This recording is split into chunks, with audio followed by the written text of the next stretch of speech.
I'm sure Ellington and Strayhorn played at parties and said, well, maybe we should do this on stage. And I'm sure it came out of that kind of moment. But it's wonderful to see how it always energizes everyone in the room immediately. It does. People just kind of go.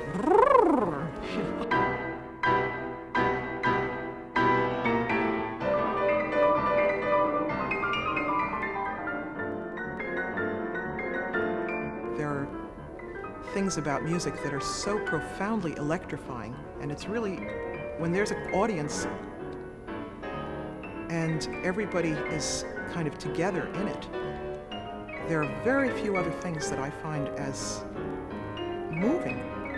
There are moments when I'm playing or listening, if that magic is working, that I feel it really is worth living.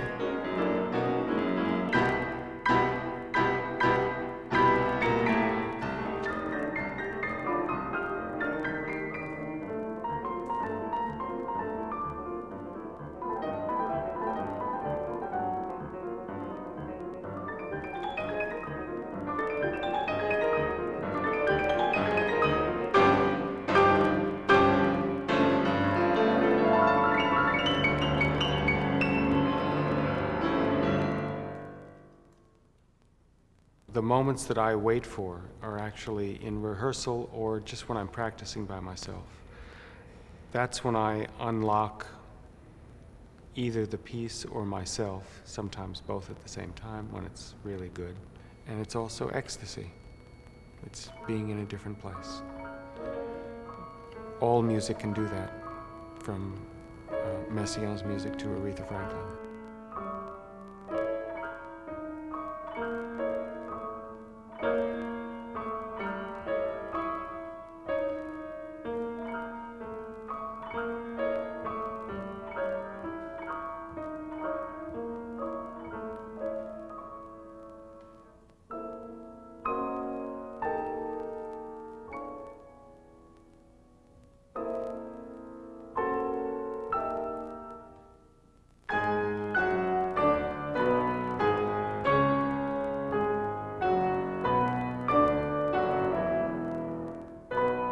So very different, so that when you're listening to us, I think you're listening to the tension of two opposites holding each other. It's not two likes attracting, it's two unalikes.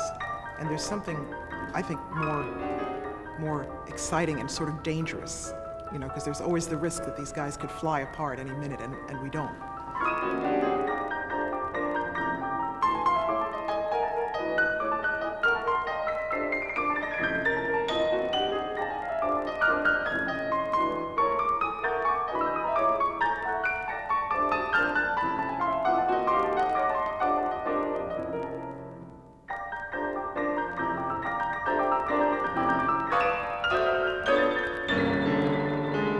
I've always thought of ensemble work as a kind of metaphor for living, actually, because you have to hold your own. You have to have integrity as an individual, because otherwise nobody has anything to lean against with you. And yet at the same time, you have to be very aware of other person or persons and what their chemistry is and what their temperament is and what's going on around you, and fit in while asserting yourself at the same time.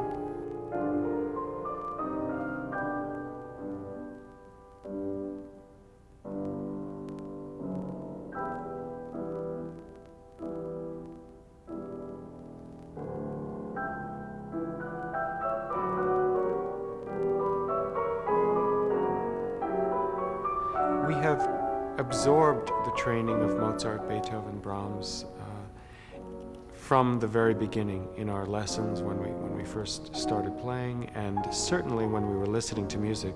The preponderance of concerts that you hear are concerts of the standard repertoire. So that music is in our ears, it's in our bones, and has been for a long time. But when you have new works, it throws you back on yourself much more. You have to, well, what am I hearing here? What am I supposed to be hearing? What should I be hearing?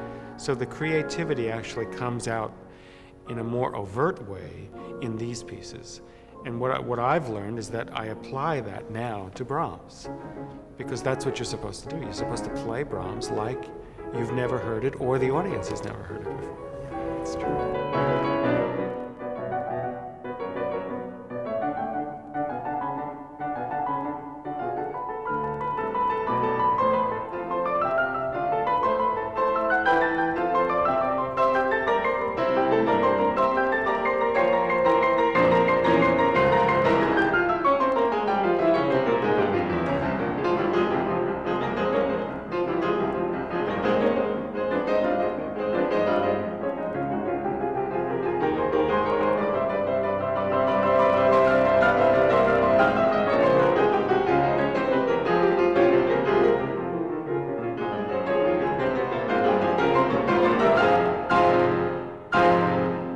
To me, it's really like being a magician, to be a musician, which is not to say that the magic always works, but it's being a magician in the sort of ancient and profound sense. It's like being a shaman.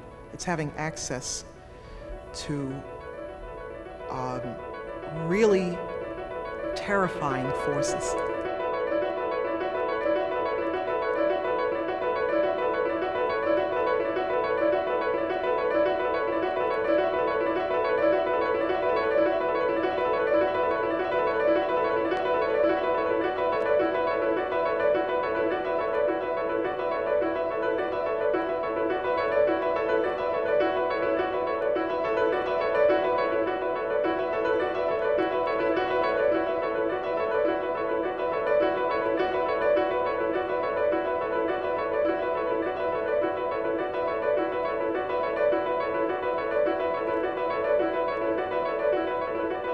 One of the things that I find most enjoyable actually is that in some senses we don't even need to talk about it. We actually listen to each other and hear the ideas that are being presented, refine the ideas, go with the ideas, and I think that's optimal. I think that's the way it should be. Of course, I mean, it does mean you don't and can't talk, but this is the way we talk, so.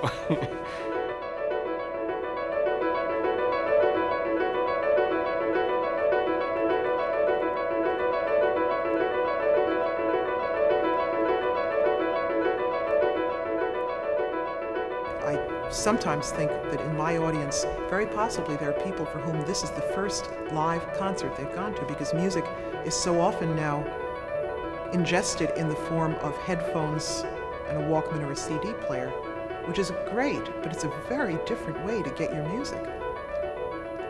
And so another thing I'm hoping is that people are inspired to value all the things in life that are like this, that are made by human hands and delivered directly from one person to another.